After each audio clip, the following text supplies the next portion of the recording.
Hello hi welcome to all of you. कैसे हैं आप सब? पढ़ाई ऐसे अच्छे से चल रही है? अच्छे से पढ़िए। मॉलिक्यूलर मॉलिक्यूलर जो हमारा टॉपिक है वो बहुत ज़्यादा अच्छा है, ठीक है। जेनेटिक्स का मॉलिक्यूलर बायोलॉजी, ठीक है।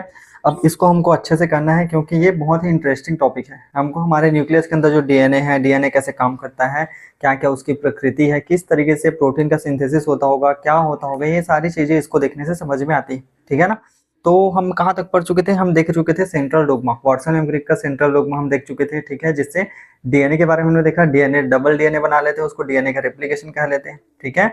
और डीएनए से आरएनए बनना, आरएनए से प्रोटीन बनना, ट्रांसक्रिप्शन, ट्रांसलेशन, ये सारी चीजें अपन को धीरे धीरे करके देखनी है, ठीक है। हमने प्रोकैरियोट्स में क्या देख लिया था? प्रोकैरियोट्स में हमने डीएनए का रेप्लिकेशन देख लिया था, ठीक है। और फिर हमने देखा था फिर यूकैरियोट्स, और एक होता है क्रोमोसोमल लेवल पर। तो क्रोमोसोमल लेवल पर विसिया फेबा में देखना बचा हुआ है ना, विसिया फेबा में देखना बचा हुआ है, ठीक है। तो आज हमारा क्या टॉपिक है? रेप्लिकेशन, ठीक है। किसमें? क्रोमोसोमल लेवल पर, ठीक है।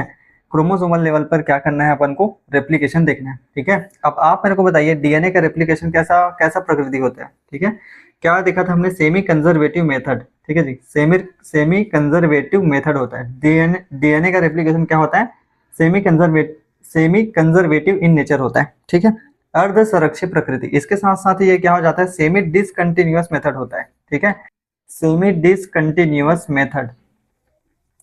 अब ये सेमी डिसकंटिन्यूअस मतलब क्या हो जाता है? असतत। हिंदी में क्या बोला जाता है? असतत। मतलब डीएनए के रेप्लिकेशन की प्रक्रिया क्या हो जाती है? असतत प्रक्रिया होती है। इसको हम देखेंगे। अब अर्ध संरक्षित प्रकृति तो हमने देख लिया था। अर्ध संरक्षित मतलब ये पेरेंटल डीएनए हुआ, हाइड्रोजन बंध टूटेगा, हाइड्रोजन बंध टूटने से यहाँ पे बीच बीच में क्या आ जाता है? नया बंध आ जाता है, ठीक है। नया बंध बन जाता है। इस तरीके से एक डीएनए से दो डीएनए बन जाते हैं। ये डीएनए संरक्षण की अर्ध संरक्षित प्रवृत्ति हुई। लेकिन यहाँ पे क्या लिखा हुआ है? Semi discontinuous method. अब सेमी डिसकंटिन्यूअस को क्या बोला जाता है? असतत प्रक्रिया, ठीक है जी। असतत प्रक्रिया इसको बोला जाता है, ठीक। तो इसके बारे में अपन को देखना है, ठीक है। इसके बारे में अपन को देखना है। अब आप सोचिए डीएनए का रेप्लिकेशन करना है, मतलब एक डीएनए से अपन को दो डीएनए बनाने हैं या एक से अधिक डीएनए बनाना है, ठीक है ना। एक से अधिक डीएनए बनाना है। कब बनाना है? क्रोमोसोमल लेवल पे अपन को बनाना है, ठीक है ना। तो याद रखेंगे कि डीएनए का जो रेप्लिकेशन होता है, ठीक है जी, डीएनए का रेप्लिकेशन किस अवस्था में होता है? आपने कक्षा 11वीं में सेल साइकिल और सेल डिवीजन पढ़ा होगा, ठीक है। सेल साइकिल और सेल डिवीजन पढ़ा होगा, जिसमें आपने क्या देखा था? जिसमें आपने क्या देखा था? G1 पढ़ा था, फिर S पढ़ा था, फिर G2 पढ़ा था, फिर M पढ़ा था, है ना। ये चीजें पढ़ी हुई, ठीक। याद आ रहा है कुछ दिमाग में? ठीक है।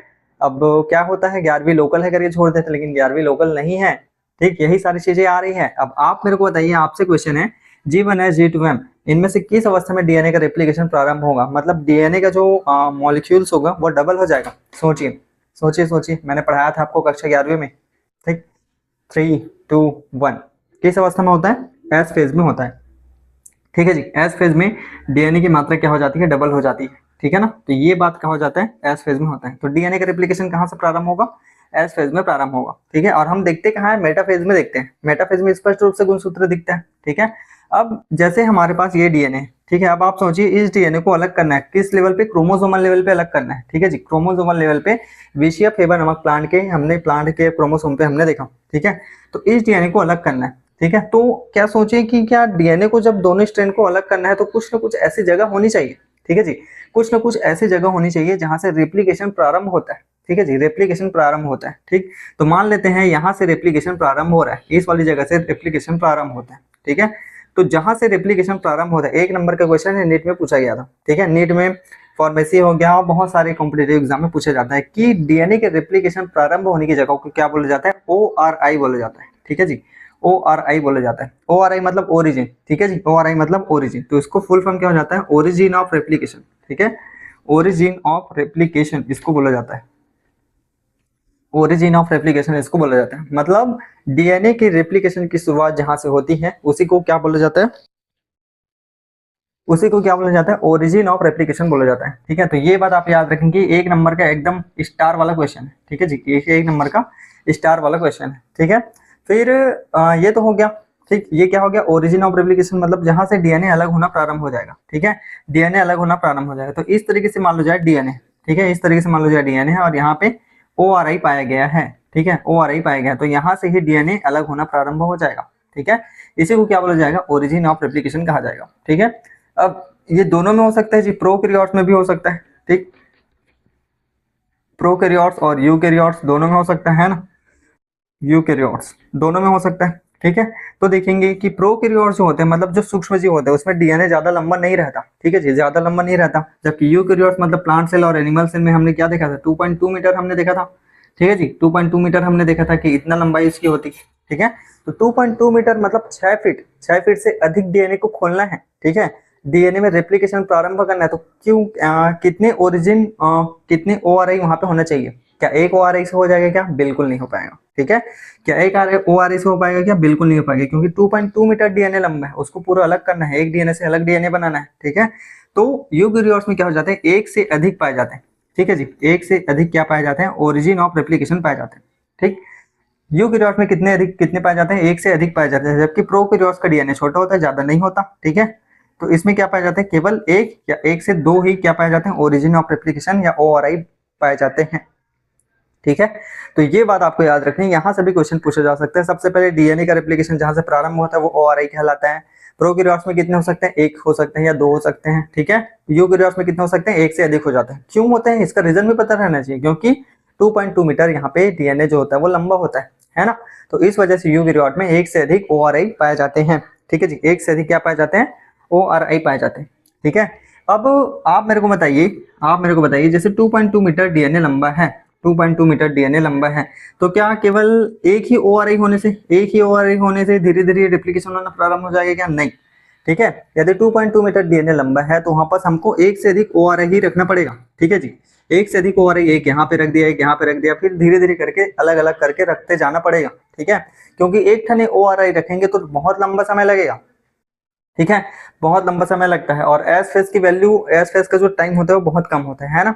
तो कम समय में अपने को पूरा डीएनए जो है वो क्या करना है, रेप्लिकेशन करना है, डीएनए का रेप्लिकेशन करना है। इस वजह से यूकैरियोट्स में एक से अधिक ओआरआई स्थल पाए जाते हैं, और एक से अधिक ओआरआई स्थल का पाया जाना जरूरी है, ठीक है, केवल एक ओआरआई से काम नहीं हो पाएगा, ठीक है।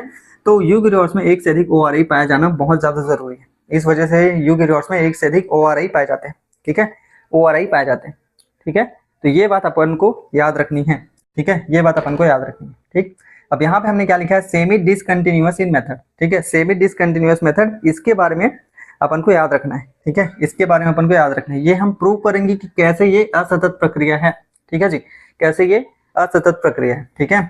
और इस तरीके से हमने देखा कि ओरिजिन ऑफ रेप्लिकेशन करने के लिए या ओआरआई के साथ साथ, ठीक है जी, ओआरआई करने के साथ साथ डीएनए को खोलने के लिए, डीएनए को खोलने के लिए ओआरआई के साथ साथ किसकी आवश्यकता होती है, एटीपी, एटीपी की आवश्यकता होती है। और एटीपी मतलब क्या हो जाएगा, एनर्जी, ठीक है, बहुत ज्यादा मात्रा में ऊर्जा की आवश्यकता होती है, ठीक है जी, बहुत ज्यादा मात्रा में ऊर्जा की आवश्यकता होती है। अब ये लाइन आप याद रखेंगे कि मैंने ऊर्जा का जिक्र यहाँ से किया है, ठीक है, मतलब डीएनए को तोड़ने के लिए बहुत ज्यादा मात्रा में ऊर्जा चाहिए, तो ये ऊर्जा कहाँ से आएगी, ये क्वेश्चन मैं फिर से पूछने वाला हूँ, ठीक है, और इसका आंसर फिर मैं देने वाला हूँ, ठीक है। तो ये बात याद रखेंगे, ये ऊर्जा वाला जो शब्द है वो फिर से आने वाला है, ठीक है।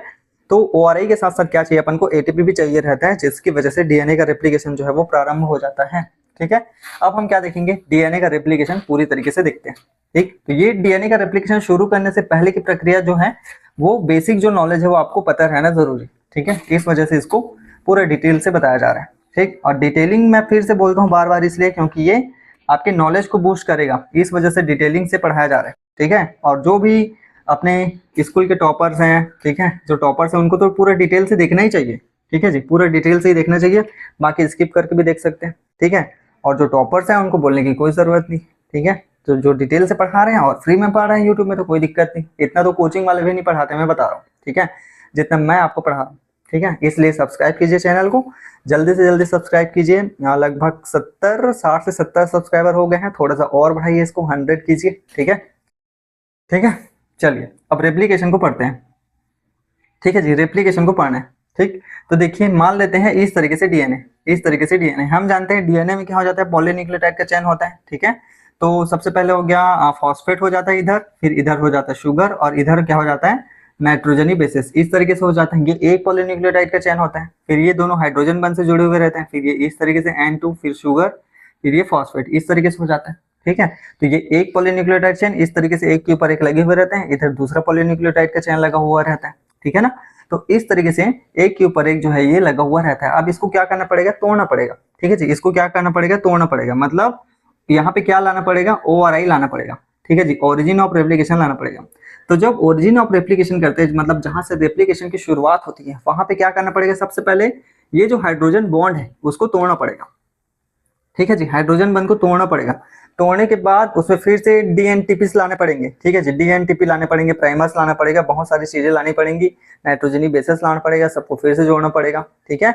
तो इस तरीके से आप समझिए एक प्रकार के घर के निर्माण की प्रक्रिया है, ठीक है जी, घर के निर्माण की प्रक्रिया, इसको मैं आगे बताऊंगा, ठीक है। तो यहाँ पे क्या हो गया, हाइड्रोजन बॉन्ड को तोड़ना बहुत ज्यादा जरूरी है, ठीक है जी, हाइड्रोजन बॉन्ड को तोड़ना बहुत ज्यादा जरूरी है। अब हम इस डीएनए को इस तरीके से ले लेते हैं, ठीक है, ये इस तरीके से डीएनए है, ठीक।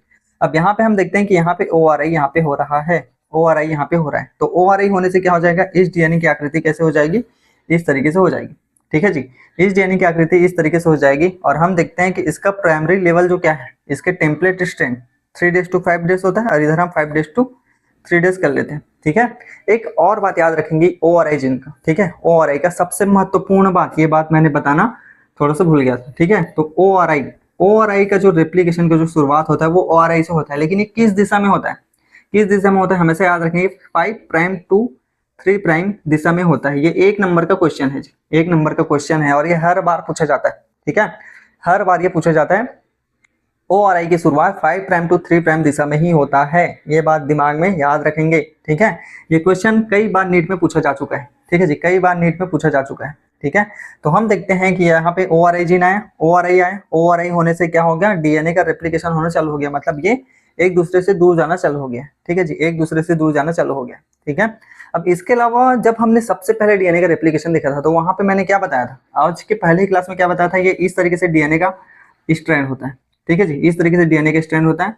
तो इसको मैं बार बार क्या बोलता था, मैं अपने लेक्चर में इन दोनों को क्या बोलता था, ठीक है जी, इन दोनों को क्या बोलता था, टेम्पलेट स्ट्रैंड बोलता था, हमेशा क्या बोलता था, टेम्पलेट स्ट्रैंड, ठीक है जी, टेम्पलेट स्ट्रैंड सीजी सेट में पूछा गया क्वेश्चन है, ठीक है जी, सीजी सेट में पूछा गया क्वेश्चन, ठीक।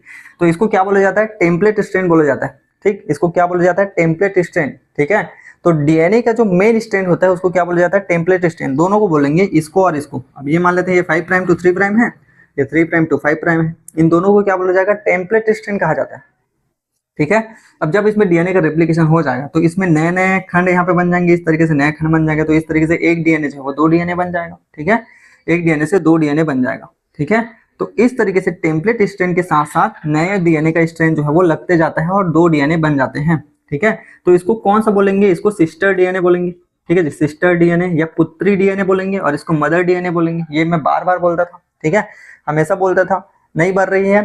जो पेरेंटल है उसको मदर डीएनए बोला जाएगा, और जो उनके बेबी वाले हो जाएंगे, मतलब जो नए स्ट्रैंड हो जाएंगे, वो कौन से हो जाएंगे, सिस्टर डीएनए हो जाएंगे, ठीक है जी, सिस्टर डीएनए हो जाएंगे, ठीक। अब आपके दिमाग में एक सवाल आ रहा होगा, आपके दिमाग में एक सवाल आ रहा होगा कि यहाँ पे जो ये स्ट्रैंड हमने बनाया, ठीक है जी, यहाँ पे जो हमने ये स्ट्रैंड हमने बनाया वो कैसे आया होगा, ठीक है जी, वो कैसे आया होगा, ये कितना क्यों सजा रहे हैं, क्यों बेस बना रहे हैं इतना, ताकि जब रेप्लिकेशन हम पढ़े तो एक बार में आपके दिमाग में पूरी तरीके से घुस जाए, ठीक है।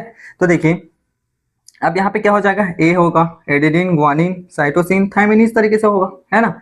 यहाँ पे भी क्या हो जाएगा, एडेनिन ग्वानिन साइटोसिन थायमिन, इस तरीके से होगा, नाइट्रोजन के बेसिस हो जाएंगे, ठीक है। तो नया स्ट्रैंड जो बनेगा, मतलब टेम्पलेट स्ट्रैंड के साथ जो सिस्टर डीएनए बनने वाला है, उसमें भी इसके अपोजिट वाला नाइट्रोजनी बेसिस के टेम्पलेट होने चाहिए, ठीक है जी, नाइट्रोजनी बेसिस के टेम्पलेट होने चाहिए। मतलब इधर से जो भी आएगा, इधर से जो भी डीएनए के फ्रेगमेंट्स यहाँ पे धीरे धीरे आएंगे, ठीक है। तो ये ए है तो यहाँ पे टी होना चाहिए जी, जी है तो यहाँ पे सी होना चाहिए जी, सी है तो यहाँ पे क्या होना चाहिए, जी होना चाहिए।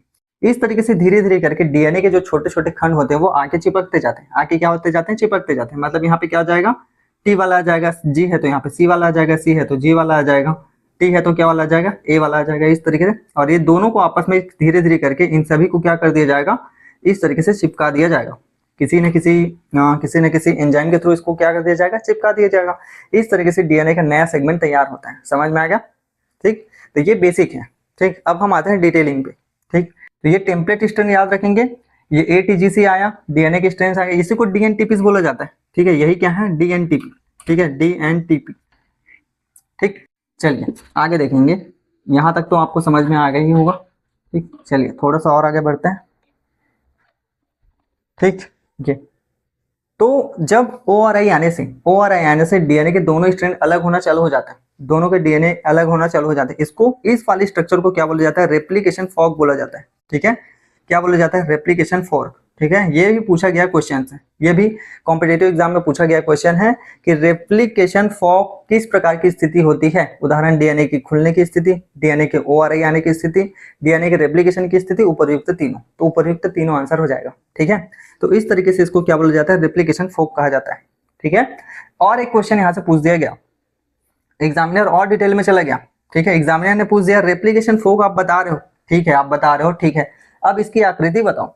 ठीक है, इसकी आकृति बताओ। तो ये कैसा दिख रहा है, वाई के जैसा दिख रहा है ना, ऐसा वाई के जैसा। तो रेप्लिकेशन फॉर्क की आकृति कैसी होती है, वाई के जैसी हो जाती है। ठीक है, वाई के जैसी रेप्लिकेशन फॉर्क की आकृति होती है। ठीक है, तो ये बात भी आपको याद रखना है। ठीक है, ये बात भी आपको याद रखना है। ठीक, अब मैं क्या बता रहा हूँ कि ये एक प्रकार के घर को बनाने की प्रक्रिया है। मतलब घर को बनाते हैं तो ईंट लगती है, सीमेंट लगता है, छड़ लगता है, बहुत सारी चीजें लगती है। ठीक है, तो उसी तरीके से डीएनए को खोलने के लिए बहुत सारे प्रकार के एंजाइम्स की आवश्यकता होती है। ठीक है, तो सबसे पहले हम उस एंजाइम के बारे में ही पता करेंगे। ठीक है जी, एंजाइम के बारे में ही पता करेंगे। ठीक, तो सबसे पहले यहाँ पे देखिए, इस एंजाइम को आप बिल्कुल नोट्स में बना के रख लीजिए। ठीक है, क्योंकि एंजाइम से भी एक एक नंबर के क्वेश्चन पूछे जाते हैं कि ये एंजाइम क्या है, इसका कार्य क्या है, सही जोड़ी मिलाओ में भी इसको दे दिया जाता है, खाली स्थान भरों में भी इसका दे दिया जाता है। ठीक है, अब ये डीएनए, डीएनए एकदम रस्सी के, कॉइल्ड रस्सी के जैसा होता है, कॉइल्ड रस्सी के जैसा होता है। अब इसको खोलना है। ठीक है जी, इसको खोलना है तो सबसे पहला एंजाइम हम लिख लेते हैं हेलिकेज। ठीक है जी, हेलिकेज। हेलिकेज से याद रखो हल्का। ठीक है जी, हेलिकेज से याद रखो हल्का।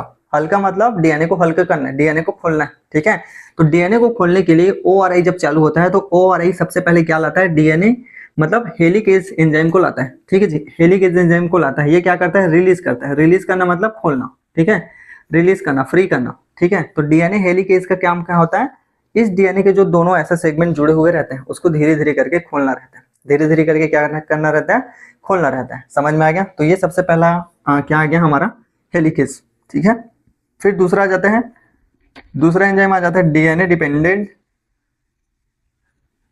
DNA dependent DNA polymerase. ठीक है जी, DNA dependent DNA polymerase enzyme आ जाता है। ठीक है, डीएनए पॉलीमरेज एंजाइम क्या करता है, डीएनए के छोटे छोटे फ्रेगमेंट्स को लाता है, डीएनए के छोटे छोटे फ्रेगमेंट को लाता है। ठीक है, डीएनए के छोटे छोटे फ्रेगमेंट को लाता है। ये DNA dependent DNA polymerase enzyme कहलाता है। ठीक है, इसके बाद आ जाता है single strand, single strand binding protein. Strand होगा ना, स्ट्रैंड बाइंडिंग,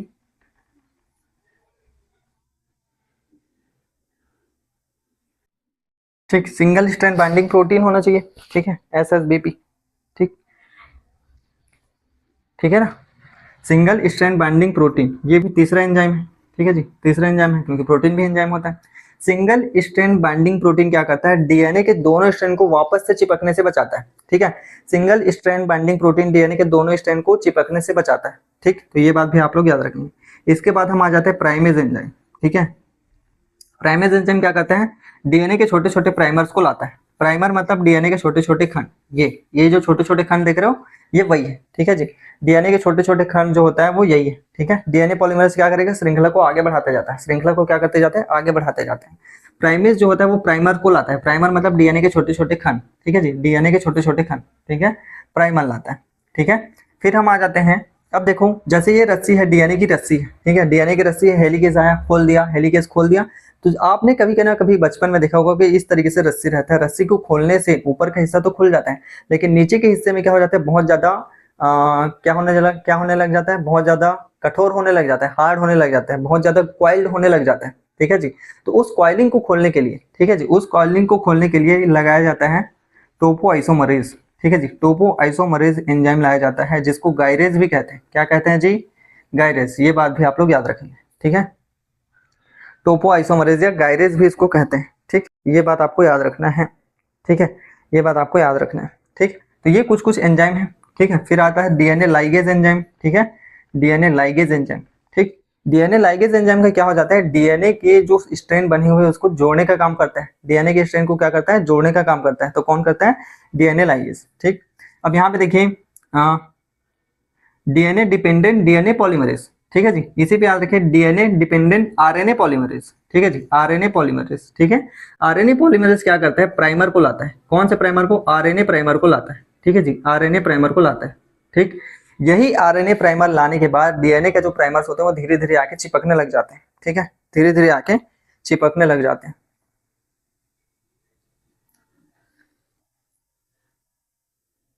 ठीक है, तो यहां तक आपने देख लिया। ठीक, अब इसके बाद थोड़ा आगे बढ़ते हैं। ठीक, इसके बाद थोड़ा आगे बढ़ते हैं। ठीक, तो ये सारी चीजें आपको याद रखनी है। मैं फिर से बता देता हूँ, सबसे पहले डीएनए को खोलना है तो खोलने के लिए हेलिकेज एंजाइम आता है।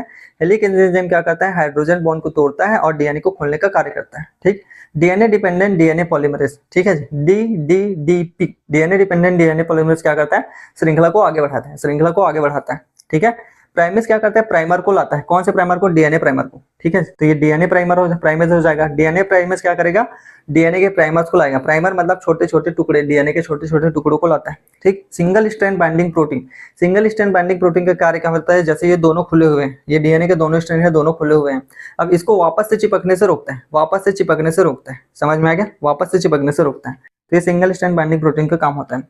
फिर जैसे जैसे ये खुलता जाएगा, जैसे जैसे ये खुलता जाएगा, इधर जो है वो टेंशन बहुत ज्यादा बढ़ता जाएगा, मतलब कॉइलिंग बढ़ती जाएगी। रस्सी को खींचते तो नीचे वाला हिस्सा फंस जाता है ना, तो कॉइलिंग को रोकने के लिए क्या किया जाता है, टोपो आइसोमरेज एंजाइम को लाया जाता है। ठीक है, अब डीएनए के खंड पूरा आ चुके हैं, सब कुछ हो चुका है, उसको वापस से जोड़ना है। ठीक है, वापस से जोड़ना है, जैसे ईंट कर रहे हैं, ईंट को जोड़ते जाते हैं ना दीवार पे, तो ईंट को जोड़ने के लिए बीच में सीमेंट डाला जाता है कि नहीं डाला जाता है, तो वो सीमेंट कौन होता है, लाइगेज एंजाइम होता है। ठीक है, लाइगेज एंजाइम होता है। तो इस तरीके से ये सभी एंजाइम को आप लिख लेंगे और याद कर लेंगे इसका हिंदी में क्या क्या यूज है या क्या है। ठीक, तो देखिए यहाँ पे रेप्लिकेशन फोक चालू हो गया। ठीक है, रेप्लिकेशन फोक यहाँ पे चालू हो गया। ठीक, अब यहाँ पे देखिए, यहाँ पे देखिए, सबसे पहले हम ORA लाने के बाद यहाँ पे क्या लाना पड़ेगा, हेलिकेज लाना पड़ेगा। ठीक है जी, हेलिकेज एंजाइम लाना पड़ेगा। ठीक, तो इसको यहाँ पे बनाते हैं यार, हेलिकेज एंजाइम को यहाँ पे बनाते हैं। ये कौन सा एंजाइम है, हेलिकेज। ठीक है जी, ये कौन सा एंजाइम है, हेलिकेज। रेप्लिकेशन फोक को मिटा देता हूँ क्योंकि यहाँ पे बहुत सारी चीजें लिखनी है। ठीक है, ये क्या हो गया, हेलिकेज। ठीक है, ये हेलिकेज है। अब आप ये समझिए ये गर्लफ्रेंड है। ठीक है, ये गर्लफ्रेंड है, ये GF है और ये BF है। ठीक है, ये GF है और ये BF है। अब इनके बीच में कौन आ गया, ये इस गर्लफ्रेंड का बेस्ट फ्रेंड आ गया। ठीक है जी, गर्लफ्रेंड का बेस्ट फ्रेंड आ गया। अब बेस्ट फ्रेंड क्या करता है, दोनों के बीच में दरार का काम करता है। ठीक है, दोनों के बीच में दरार का काम करता है, दोनों के बीच में BF, इसके बेस्ट फ्रेंड की वजह से ये टेंशन में रहता है। ठीक है, तो ये दोनों जोड़ने का काम करना चाहते हैं, ये GF और BF आपस में फिर से मिलना चाह रहे हैं, लेकिन डीएनए हेलिकेज, ठीक है जी, हेलिकेज एंजाइम जो होता है, मतलब इसका जो बेस्ट फ्रेंड होता है, लड़की का जो बेस्ट फ्रेंड होता है, इन दोनों को मिलने नहीं देता है।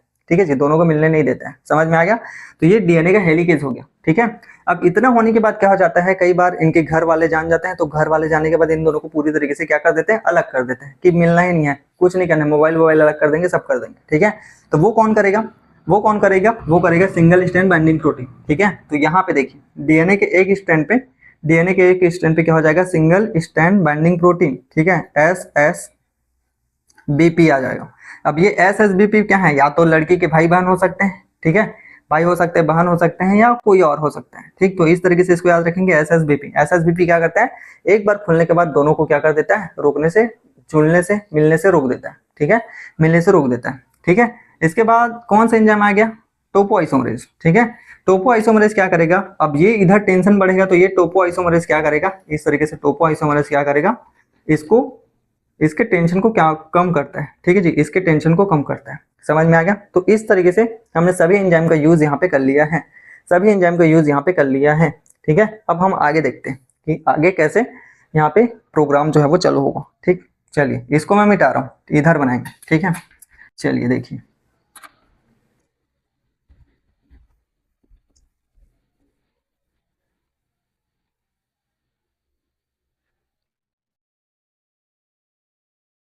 ठीक है, अब देखें, अब इस डीएनए स्ट्रैंड को हम फिर से बनाते हैं। अब उसमें हम ये हेलिकेज फेलिकेज कुछ नहीं डालेंगे। ठीक है, ये सब एंजाइम्स के कार्य करने की जो प्रक्रिया थी उसको हमने बताया। ठीक है, अब कुछ कुछ एंजाइम यहाँ पे बचे थे, जैसे लाइगेज बचा था, प्राइमर बचा था। ठीक है, ये सारी चीजें बची थी, तो उसको यहाँ पे लाएंगे, उसको क्या करेंगे, यहाँ पे लाएंगे। ठीक, तो अब देखिए मैं इस डीएनए स्ट्रैंड को फिर से बना रहा हूँ। ठीक है, इस डीएनए स्ट्रैंड को फिर से बना रहा हूँ, ये इस तरीके से है, ये इस तरीके से है। ठीक, यहाँ पे देखिए, यहाँ पे देखिए 3 5 लिखा हुआ है, 5 3 लिखा हुआ है, तो ये देखिए 3 डेज है, ये 5 डेज है, 3 प्राइम है, 5 प्राइम है, और ये क्या हो जाएगा, 5 प्राइम हो जाएगा, और ये 3 प्राइम हो जाएगा। ठीक है, 5 प्राइम हो जाएगा, 3 प्राइम हो जाएगा। ठीक, अब यहाँ पे देखिए, अब कौन सा एंजाइम हमने लिखा था, हमने लिखा था प्राइमर। ठीक है जी, प्राइमर या आरएनए प्राइमेज। ठीक है जी, यहाँ पे लिख देते हैं RNA primase, RNA primase, RNA primase enzyme यहाँ पे आता है। ठीक, अब आरएनए प्राइमेज एंजाइम आता है, तो आरएनए प्राइमेज जो होता है वो क्या लाता है, अपने साथ प्राइमर को लाता है। कौन से प्राइमर को, आरएनए प्राइमर को। ठीक है जी, आरएनए प्राइमर, याद रखेंगे, आरएनए प्राइमर को लाता है। किसको लाता है, आरएनए प्राइमर को। ठीक है, तो ये देखिए, ये आरएनए प्राइमर है और इसकी दिशा किधर है, इस तरीके से है। ठीक है जी, ये आरएनए प्राइमर है, ठीक है, इसको मैं आर पे लिख रहा हूँ, ठीक, इसको मिटा देते हैं, इसको मैं क्या लिख रहा हूँ, आर पे लिख रहा हूँ, ये आरएनए प्राइमर है, ठीक है। अब इस आरएनए प्राइमर की दिशा किधर है, यदि ये 3 है तो इधर 5 होना चाहिए, है ना, तो ये 5 डैश हो जाएगा और ये 3 डैश हो जाएगा, समझ में आएगा इस तरीके से। अब आरएनए प्राइमर आने के बाद कौन सा प्राइमर आ जाएगा, डीएनए प्राइमर आएगा, ठीक है, डीएनए प्राइमर आएगा, ठीक है। डीएनए प्राइमर के साथ डीएनटीपीज भी आते हैं, डीएनटीपीज, ठीक है, डीएनटीपीज भी आते हैं। अब धीरे धीरे करके यहाँ पे डीएनए के प्राइमर जो होते हैं वो जुड़ते जाते हैं, इस तरीके से जुड़ते हुए जाते हैं, इस तरीके से जुड़ते हुए जाते हैं, ठीक है, जुड़ते हुए जाते हैं और इस तरीके से एक लाइन में इस तरीके से व्यवस्थित हो जाते हैं, इस तरीके से क्या हो जाता है, व्यवस्थित हो जाते हैं। और इसकी दिशा कैसे है, 5 प्राइम टू 3 प्राइम ही है यहाँ पे, ठीक है जी, 5 प्राइम टू 3 प्राइम ही है, ठीक। तो क्या हुआ, सबसे पहले आरएनए प्राइमर आया, आरएनए प्राइमर आने के बाद डीएनए प्राइमर आएगा। डीएनए प्राइमर क्या करता है, छोटे छोटे डीएनए के खंडों को, ये छोटे छोटे डीएनए के खंडों को आपस में लाते रहते हैं और यहाँ पे डालते रहते हैं, डालते रहते हैं, डालते रहते हैं, ठीक है। तो ये 3 to 5 हो गया। अब यहाँ पे देखिए 5 है, यहाँ पे 3 है, तो हम क्या जानते हैं, ओ और आई कैसे होता है, हमेशा 5 प्राइम टू 3 प्राइम होता है। तो यहाँ पे भी आरएनए प्राइमर आएगा, तो सबसे पहले हम आरएनए प्राइमर को इधर ला लेते हैं, इस साइड होगा, तो ये 5 हो जाएगा और ये 3 हो जाएगा, ठीक है। अब इधर फिर से डीएनए प्राइमर आएगा और डीएनटीपीज को लेके आएगा, इस तरीके से डीएनटीपीज को लेके आएगा और ये डीएनटीपीज क्या करेंगे, छोटे छोटे प्राइमर बना लेंगे इस तरीके से। अब इन प्राइमर को, डीएनए के प्राइमर को क्या कर दिया जाएगा, फिर से चिपका दिया जाएगा और इस तरीके से 5 प्राइम टू 3 प्राइम में क्या बन जाएगा, एक नया स्ट्रैंड बनना चालू हो जाएगा, ठीक है जी, नया स्ट्रैंड बनना चालू हो जाएगा, ठीक है। तो इस तरीके से धीरे धीरे करके ये पहला ओआरआई हुआ, यहाँ पे दूसरा ओआरआई होगा, तो फिर से आरएनए प्राइमर आएगा, फिर से इधर जुड़ता जाएगा, ठीक है, फिर से इधर जुड़ता जाएगा। अब इस वाले स्ट्रैंड में याद रखें 3 to 5 वाले में क्या हो जाता है, धीरे धीरे करके ये बनते जाता है, बनते जाता है, बनते जाता है, क्योंकि ये 3 दिशा है और ये 5 दिशा है, तो 5 to 3 ये डायरेक्ट बना सकता है, ठीक है ना, ये 5 to 5 प्राइम टू 3 प्राइम जो है वो डायरेक्ट बना सकता है, ठीक है। लेकिन नीचे वाले टेम्पलेट स्ट्रैंड में क्या हो जाता है, 5 इधर है, 3 इधर है, ठीक है ना, यहाँ से चालू नहीं हो सकता, ठीक है, क्योंकि डीएनए कहाँ से खुला है, यहाँ से खुला है, इधर से खुला है। अब ओआरआई हमेशा किधर होता है, मैं बताया था 5 प्राइम टू 3 प्राइम होता है, ठीक है। यदि ये हेलिकेज एंजाइम यहाँ तक पहुंच जाता तो यहाँ से हमको चालू करना पड़ता, तब ये 5 to 3 प्राइम डायरेक्ट बनता, डायरेक्ट बनता। लेकिन खुल कहाँ से रहा है, यहाँ से खुल रहा है ना, हेलिकेज एंजाइम आया, ओआरआई आया, सबसे पहले ओआरआई आया तो हेलिकेज को लेके आया, हेलिकेज यहाँ पे आया तो सबसे पहले यहीं से खुलना चालू हो जाएगा। तो आरएनए प्राइमर वेट थोड़ी करेगा भाई, इधर तू बना रहा है, मैं भी इधर बनाऊंगा, ऐसा करके वो भी आ जाएगा, यहीं से चिपक जाएगा, तो आरएनए प्राइमर यहाँ से है, यहाँ से आ जाएगा सीधा, यहाँ से यहाँ तक बना लेगा, ठीक है। फिर दूसरा आरएनए प्राइमर, इस वाले स्ट्रैंड में दूसरा आरएनए प्राइमर कहाँ पे आ गया, मान लेते हैं इस यहाँ पे आ गया, तो ये 5 प्राइम टू 3 प्राइम हो गया इस तरीके से, ठीक है। अब फिर इधर क्या हो जाएगा, डीएनटीपीस आने लगेंगे, डीएनटीपीस आने लगेंगे, डीएनटीपी आएंगे, डीएनटीपी आने के बाद डीएनए प्राइमर बना लेंगे इस तरीके से, और ये सभी के सभी क्या हो जाएंगे, जुड़ जाएंगे आपस में, ठीक है। तो ये जो डीएनए के छोटे छोटे जो खंड होते हैं, ठीक है जी, डीएनए के जो छोटे छोटे खंड होते हैं जो नीचे वाले टेम्पलेट पे होते हैं, याद रखेंगे कौन सा टेम्पलेट पे, नीचे वाले टेम्पलेट पे होता है, इसको ओकाज़ाकी फ्रेगमेंट कहा जाता है। क्या कहा जाता है, ओकाज़ाकी फ्रेगमेंट, ठीक है, ओकाज़ाकी फ्रेगमेंट्स इसको कहा जाता है। ये क्या होते हैं, डीएनए के छोटे छोटे खंड होते हैं जिसको ओकाज़ाकी फ्रेगमेंट कहा जाता है, ठीक है। ये भी आपके कॉम्पिटेटिव एग्जाम के क्वेश्चन है, ठीक है, कॉम्पिटेटिव एग्जाम के क्वेश्चन है। अब आप बोलोगे सर आप इतना तो आपने बता दिया, ठीक है, अब आप हमको बताइए, हाँ यहाँ पे देखिए आरएनए आया, यहाँ भी आ सकता है, फिर धीरे धीरे करके यहाँ तक बना लिया जाएगा। तो एक डीएनए का खंड यहाँ बना, एक डीएनए का खंड यहाँ बना, एक डीएनए का खंड यहाँ बना, ठीक है। अब हम क्या बताया था कि इन सभी को जोड़ने वाला क्या है, ये सभी ईंट है, ये सभी क्या है, दीवार की ईंट है। एक ईंट यहाँ पे आया, यहाँ तक हमने लगा लिया, एक ईंट यहाँ पे आया, अब इन सभी ईंटों को जोड़ना है, ठीक है। तो ईंटों को जोड़ने के लिए कौन सा एंजाइम हमने बताया था, लाइगेज एंजाइम, ठीक है, लाइगेज एंजाइम।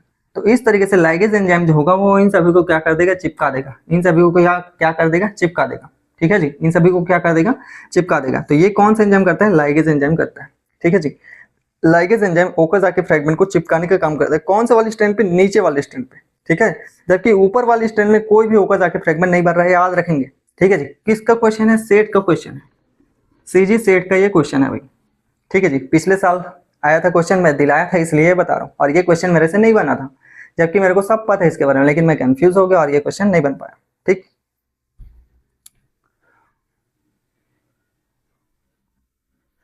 ठीक है ना, तो ये क्या हो गया, ओकाज़ाकी फ्रेगमेंट हो गया। तो ओकाज़ाकी फ्रेगमेंट नीचे वाले में बनेंगे, ऊपर वाले में नहीं बनेंगे, ठीक है। यहाँ तक समझ में आ गया। तो इस तरीके से ऊपर वाले में 5 प्राइम टू 3 प्राइम बन गया डीएनए, और इधर क्या बन गया, 5 प्राइम टू 3 प्राइम यहाँ भी बन गया, ठीक है। तो इस तरीके से एक डीएनए से हमने 2 डीएनए बना लिया, ठीक है जी, एक डीएनए से हमने 2 डीएनए बना लिया, ठीक। अब आप बोलेंगे सर आपने बीच में एक क्वेश्चन किया था, या एक चीज आपने कहा था कि इसमें ऊर्जा की आवश्यकता होती है, ठीक है जी, इसमें क्या हो जाती है, ऊर्जा की आवश्यकता हो जाती है, ठीक है जी, इसमें क्या हो जाती है, ऊर्जा की आवश्यकता होती है, ठीक है। लेकिन उससे पहले ये समझो कि सर आपने बताया कि गर्लफ्रेंड बॉयफ्रेंड है इस तरीके से, ठीक है, तो ये मान लो जाए ये गर्लफ्रेंड था ये बॉयफ्रेंड था, ठीक है। अब जब ये हुआ, इतना सारा कुछ हुआ, तो इतना सारा प्रक्रिया होने के बाद ये दोनों स्टैंड बन गए, मतलब इन दोनों की शादी हो गई, ये दोनों अलग हो गए। ये बॉयफ्रेंड है, बॉयफ्रेंड को भी अपनी वाइफ मिल गई, इन दोनों की भी शादी हुई, ये दोनों अलग हो गए, ठीक है ना। तो इस तरीके से इन दोनों को जोड़ने वाला कौन होगा, ऊपर जाके फ्रेगमेंट को जोड़ने वाला कौन होगा, लाइगेज। लाइगेज कौन है, पंडित है, पंडित ने इन दोनों की शादी कराई, ठीक है। तो इस तरीके से ये सारा कुछ जुड़ चुका, ठीक। तो इस तरीके से थोड़ा बहुत याद रखेंगे, हालांकि फनी वे है, इसको एकदम सीरियसली नहीं लेंगे, ये सिर्फ समझाने का एक तरीका था, ठीक, ठीक है। तो इस तरीके से यहाँ पे क्या हो जाता है, डीएनए के डबल स्ट्रैंडेड जो होते हैं वो चिपक जाते हैं आपस में। तो इस तरीके से डीएनए का रेप्लिकेशन यहाँ पे कंप्लीट होता है, किसमें, क्रोमोसोम लेवल पे, ठीक है जी, क्रोमोसोम लेवल पे। मतलब हमारे बॉडी के अंदर जो ये सारी प्रक्रिया हो रही है वो भी इसी तरीके से हो रही है, ठीक है जी, इसी तरीके से होती है। किस फेज में होती है, एस फेज में होती है, ठीक है, एस फेज में होती है, ठीक। अब यहाँ पे आपने पूछा था सर कि इसमें एनर्जी लगती है, ठीक है जी, इसमें एनर्जी लगती है और एटीपी का यूज होता है, कितनी मात्रा में, बहुत भारी मात्रा में, ठीक है जी, भारी मात्रा में। तो इसके लिए किसका उपयोग किया जाता है, डीएनटीपी, ठीक है जी, डीएनटीपी, ठीक। तो डीएनटीपी का फुल फॉर्म क्या हो जाता है, deoxy ribo nucleoside, deoxy ribo nucleoside triphosphate, ठीक है जी, ट्राइफॉस्फेट। अब ये क्या है सर, ये नया नया वर्ड आप कहाँ से ला रहे हैं, ठीक है जी, नया नया वर्ड कहाँ से आ रहा है, क्यों ला रहे हैं, क्योंकि डीप में पढ़ रहे हैं, डीप में ये सारा नॉलेज यहाँ पे आपको होना चाहिए, ठीक है जी, ये सारा नॉलेज आपको होना चाहिए, ठीक। तो डीएनटीपीस पे हम आते हैं, ठीक है जी, डीएनटीपीस पे हम आते हैं। अब ये जो देख रहे हो छोटे छोटे फ्रेगमेंट्स आप लोग देख रहे हो, जो आरएनए प्राइमर, डीएनए प्राइमर हम बोल रहे हैं, वही डीएनटीपीस है, क्या है जी, वही डीएनटीपीस है। अब इसमें क्या हो जाता है, देखो इसको समझने से पहले यहाँ पे देखो न्यूक्लियोसाइड लिखा हुआ है, क्या लिखा हुआ है, न्यूक्लियोसाइड। न्यूक्लियोसाइड क्या हो जाता है, शुगर होता है प्लस नाइट्रोजनी बेसिस होते हैं, ये है तो पता है सर अपन को, ठीक है जी, ये तो पता है। यहाँ पे डीऑक्सी लिखा है मतलब डीएनए का पार्ट है, ये भी अपन को पता है सर, ठीक है। लेकिन यहाँ पे क्या लिखा है सर, ट्राइफॉस्फेट लिखा है सर, क्या लिखा है सर, ट्राइफॉस्फेट। मतलब डीएनटीपीस क्या करेगा, डीएनटीपीस क्या करेगा, अपने साथ 3 प्रकार के फॉस्फेट लेके आएगा, 1 2 और ये 3, ठीक है जी। तो इस वजह से इसको क्या बोल दिया जाएगा, डीएनटीपीस बोला जाता है, डीएनटीपीस बोला जाता है। ये डीएनटीपीस क्या है, यही है, ये जो छोटे छोटे देख रहे हो ना, गोल गोल गोल गोल गोल गोल, डीएनटीपी यही है। डीएनटीपी क्या है, यही है। मतलब देखिए इस तरीके से, इस तरीके से ये देखिए टेम्पलेट स्टैंड है ATGC, ठीक है। अब ये जो पहला डॉट देखा वो ए का था, तो ए का टी हो जाएगा, ये पहला गोला था। टी का क्या हो जाएगा, टी में क्या लगता है, ए लग जाता है, दूसरा गोला। जी का क्या हो जाएगा, जी का सी हो जाता है, तीसरा गोला। सी का क्या हो जाता है, जी का हो जाता है। इस तरीके से ये जो सारे देख रहे हो नाइट्रोजनी बेसिस, ठीक है जी, ये क्या है, नाइट्रोजनी बेसिस है। और इसी नाइट्रोजनी बेसिस को यहाँ पे सॉल्व करके देखो, ये टी है मतलब ये नाइट्रोजन का बेसिस, मतलब इसके साथ क्या लगा है, शुगर लगा हुआ है, ये शुगर लगा है। इसके साथ 3 फॉस्फेट लगे हैं, ठीक है जी, इसके साथ क्या लगे हैं, 3 फॉस्फेट, 1 2 3, ये 3 पी लगे हुए हैं, ठीक है। तो ये जो छोटा छोटा गोला आप लोग देख रहे हो, यही क्या है, यही डीएनटीपीस है, यही डीएनटीपीस है, ठीक है, यही डीएनटीपीस है जो प्राइमर के रूप में कार्य करता है, ठीक है। ठीक है सर, अब अपन को समझ में आ गया कि आपने बोला डीएनटीपीस, डीएनटीपीस अपन को समझ में आ गया, ठीक है। फिर आपने अभी बोला था सर एनर्जी, तो एनर्जी कहाँ गया, अब एनर्जी यहाँ पे आएगा, ठीक है। जब ये फ्रेगमेंट्स जो होते हैं, जब ये फ्रेगमेंट्स जो होते हैं वो आपस में जब प्राइमर बन जाते हैं, इस तरीके से प्राइमर बन जाते हैं, प्राइमर बन के चिपकने लग जाते हैं, तो उस समय क्या हो जाता है, ये जो दो फॉस्फेट जो होते हैं, ये जो 2 फॉस्फेट होते हैं, ये इससे अलग हो जाते हैं, ठीक है जी। ये क्या हो जाएंगे, इससे अलग हो जाएंगे। अलग हो जाने के बाद ये तीनों देखिए, ये हो गया नाइट्रोजनी बेसिस और ये हो गया शुगर और ये हो गया फॉस्फेट, ये तीनों क्या बना लेंगे, न्यूक्लियोटाइड बना लेंगे, ठीक है, न्यूक्लियोटाइड बना लेंगे। और इस तरीके से एक के बाद एक जब न्यूक्लियोटाइड का चेन बनता जाएगा, मतलब क्या हो जाएगा, न्यूक्लियोटाइड का चेन। न्यूक्लियोटाइड का चेन मतलब डीएनए का चेन, ठीक है, डीएनए का पॉलीन्यूक्लियोटाइड का चेन। अब एक डीएनए का पॉलीन्यूक्लियोटाइड का चेन इसके टेम्पलेट स्ट्रैंड के साथ जुड़ जाएगा और डबल डीएनए बना लेगा, डबल डीएनए बना लेगा। समझ में आएगा, इस तरीके से यहाँ पे एक के बाद एक प्रक्रिया होती रहती है, ठीक है। और ये जो दो बेसिस या दो क्या है, ये जो 2 फॉस्फेट देख रहे हो, यही क्या हो जाता है, टूट जाता है। और टूटने के बाद यही एटीपी को प्रदान करता है, बहुत भारी मात्रा में, बहुत भारी मात्रा में एटीपी को प्रदान करता है। समझ में आ गया, तो इसी एटीपी से ऊर्जा प्राप्त होती है और इसी एटीपी से डीएनए का रेप्लिकेशन होता है। समझ में आ गया, समझ में आ गया। इतना डीप लेवल से आपको आपके स्कूल में नहीं पढ़ाया जाएगा, किसी भी कोचिंग में नहीं पढ़ाया जाएगा, मैं आपको लिख के देता हूँ, ठीक है। ये बात आपको याद रखनी। और यदि आपको नहीं पढ़ाया जाता है, ठीक है, तो आप बिल्कुल पूछेंगे सर ये डीएनटीपीस क्या होते हैं, या यहाँ पे ऊर्जा जो लगती है वो कैसे आती है। मैं बता रहा हूँ ऊर्जा का भी उपयोग नहीं किया जाएगा, ठीक है। तो आप बिल्कुल से बिल्कुल ये वाला टॉपिक आपके टीचर को जरूर से जरूर पूछेंगे, ठीक है जी, जरूर से जरूर आप पूछेंगे। समझ में आ गया। तो इस तरीके से देखिए पॉलीन्यूक्लियोटाइड का चेन जुड़ते जाता है और ये क्या हो जाता है, बन जाता है, ठीक। तो ये बात आप लोग याद रखेंगे भाई, ठीक है, ये बात आप लोग याद रखेंगे। ठीक है, चलिए अब यहाँ तक क्लियर होगा, यहाँ तक क्लियर हो गया जी आप सबको क्लियर हो गया। ठीक, मजा आ रहा है तो सब्सक्राइब कीजिए, ठीक है, सब्सक्राइब कीजिए, दोस्तों के पास शेयर कीजिए, ठीक है, दोस्तों के पास ये सारी चीज शेयर कीजिए और सब्सक्राइबर को बढ़ाइए, ठीक है, लाइक कीजिए और कमेंट कीजिए आपको वीडियोस कैसा लग रहे हैं, आप कमेंट किया कीजिए, बिल्कुल हमको अच्छा लगता है कमेंट पढ़ने में, आप जब कुछ बोलते हैं तो हमको बहुत अच्छा लगता है, ठीक है, तो आप कमेंट कीजिए और बताइए कि आपको वीडियोस या लेक्चर्स कैसे लग रहे हैं, ठीक है। चलिए अब हम क्या देख चुके हैं, डीएनए का रेप्लिकेशन हमने कर लिया है कंप्लीट, ठीक है। अब मैं आपको बता रहा हूँ और इससे हाई लेवल पे लेके जा रहे हैं, ठीक है जी, और इससे हाई लेवल पे लेके जा रहे हैं जिससे सीजी सेट में क्वेश्चन पूछा गया था, ठीक है, और जो क्वेश्चन मेरे से नहीं बना था वो क्वेश्चन पे हम आते हैं, ठीक। तो ये देखिए इसी वाले चित्र को फिर से बनाते हैं, ठीक, इसी वाले चित्र को फिर से बनाते हैं, ठीक। ये देखिए अब इससे कथन कारण वाला क्वेश्चन कैसे बनेगा, मैं क्वेश्चन के फॉर्म में आपको बताता हूँ, ठीक है। सबसे पहले देखो दिशा कैसी होनी चाहिए, 5 प्राइम टू 3 प्राइम होनी चाहिए, ये 5 प्राइम टू 3 प्राइम होनी चाहिए, पहला कथन कारण दे दिया 5 प्राइम टू 3 प्राइम होना चाहिए, हाँ कथन सही है, बिल्कुल सही है, तो ये 3 है तो इधर क्या हो जाएगा 5 प्राइम टू 3 प्राइम होना चाहिए, बिल्कुल सही है। दोनों टेम्पलेट की वैल्यू अलग अलग होनी चाहिए, हाँ बिल्कुल ये कथन सही है, ठीक है। एक 3 प्राइम होना चाहिए जी, कथन सही है, एक 5 प्राइम टू 3 प्राइम होना चाहिए, कथन सही है। तीसरे कथन उन्होंने दे दिया कि ORI की शुरुआत 5 प्राइम टू 3 प्राइम होती है, बिल्कुल सही है सर, हाँ सर सही है सर, कथन सही है सर, बिल्कुल सही है सर, ठीक। चलिए अब ये वाला जो स्ट्रैंड होता है इसको मैं क्या बोलता था, बार बार क्या बोलता था, मदर डीएनए बोलता था, ठीक है जी, मदर डीएनए बोलता था, या इसको टेम्पलेट स्ट्रैंड बोलता था, क्या बोलता था, टेम्पलेट स्ट्रैंड, ठीक है जी, टेम्पलेट स्ट्रैंड बोलता था, क्या बोलता था मैं, टेम्पलेट स्ट्रैंड, ठीक है। तो ये देखिए अब आप मेरे को बताइए इस वाले स्ट्रैंड पे 3 to 5 प्राइम वाले में 5 to 3 डायरेक्ट बनते जा रहे हैं, डायरेक्ट बनते जा रहे हैं, जबकि यहाँ पे पहले यहाँ पे आया, फिर यहाँ पे बना, फिर यहाँ पे बना, फिर इसको लाइगेज के द्वारा जोड़ दिया गया और ओकोजाकी फ्रेगमेंट यहाँ पे बने, ठीक है ना, ओकोजाकी फ्रेगमेंट यहाँ पे बने, मतलब ये धीरे धीरे हो रहा है कि नहीं हो रहा है, धीरे धीरे हो रहा है कि नहीं हो रहा है, असतत हो रहा है कि नहीं हो रहा है, असतत, असतत वर्ड याद कीजिए, शुरू में ही बताया था असतत, सेमी डिसकंटिन्यूअस मेथड, ठीक है, सेमी डिसकंटिन्यूअस थ्योरी ये हमने बताया था, तो ये वही है जी, इसी वजह से ये आधा आधा होने की वजह से इसको सेमी डिसकंटिन्यूअस मेथड कहा जाता है, असतत प्रक्रिया कहा जाता है, समझ में आ गया, असतत प्रक्रिया यहाँ पे कहा जाता है, ठीक। तो अब आप यहाँ पे समझिए कि 3 प्राइम टू 5 प्राइम वाला जो डीएनए का टेम्पलेट स्ट्रैंड था, मतलब मदर वाला स्ट्रैंड था, ठीक है जी, मदर वाला स्ट्रैंड था, उसमें एक साथ ही 5 प्राइम टू 3 प्राइम बढ़ रहा था, ठीक है, 5 प्राइम टू 3 प्राइम बढ़ रहा था, मतलब ये सरल है, आसानी है, ये लीड कर रहा है मतलब ये जल्दी हो जाएगा, लीड कर रहा है ना, लीड कर रहा है मतलब ये जल्दी हो जाएगा, लीड कर रहा है, लीड कर रहा है, लीड कर रहा है, ठीक है। और इसमें लैग हो रहा है, लैग हो रहा है, लैग हो रहा है, लैग हो रहा है करके बोलते हो ना, ठीक है, कई बार सिग्नल नहीं चलता तो लैग हो रहा है करके बोलते हो ना, तो ये वाला क्या कर रहा है, लीड कर रहा है जी, और ये वाला क्या कर रहा है, लैग कर रहा है, ठीक है। तो ऊपर वाला लीड कर रहा है तो इसको लीडिंग स्ट्रैंड कहा जाता है, क्या कहा जाता है, लीडिंग स्ट्रैंड, ठीक है जी, लीडिंग स्ट्रैंड, ठीक है। और ये लैग कर रहा है तो क्या हो जाएगा, लैगिंग स्ट्रैंड, ठीक है जी, लैगिंग स्ट्रैंड, ठीक। अब जो सेट में क्वेश्चन आया था उसको सुनो, ठीक है, जो मेरे से नहीं बन पाया था, ठीक है। देखो लीडिंग स्ट्रैंड सबसे पहले क्वेश्चन दिया गया था, कथन कारण वाले क्वेश्चन दिए थे, लीडिंग स्ट्रैंड, लीडिंग स्ट्रैंड की वैल्यू कितनी होती है, लीडिंग स्ट्रैंड बोला है, लीडिंग टेम्पलेट स्ट्रैंड, ठीक है जी, लीडिंग टेम्पलेट स्ट्रैंड लिखते हैं जी इसको, ठीक, leading template strand, leading template strand, ठीक है, लीडिंग टेम्पलेट स्ट्रैंड हम लिखते हैं, लीडिंग टेम्पलेट स्ट्रैंड की वैल्यू कितनी होती है, 3 प्राइम टू 5 प्राइम होती है, पहला कथन, ठीक है।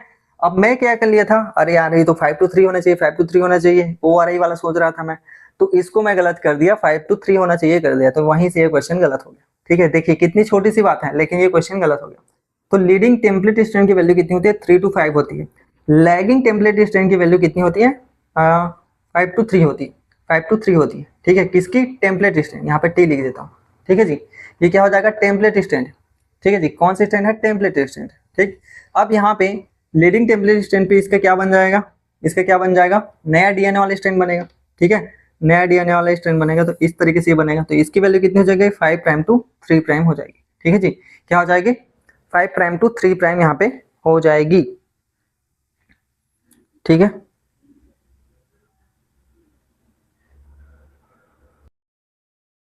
कैसा हो जाएगा, 5 प्राइम टू 3 प्राइम हो जाएगा, तो इसको क्या बोला जाएगा, लीडिंग स्ट्रैंड कहा जाएगा, ठीक है, इसको क्या बोला जाएगा, लीडिंग स्ट्रैंड, इसको क्या बोला जाएगा, लीडिंग स्ट्रैंड कहा जाएगा, ठीक है।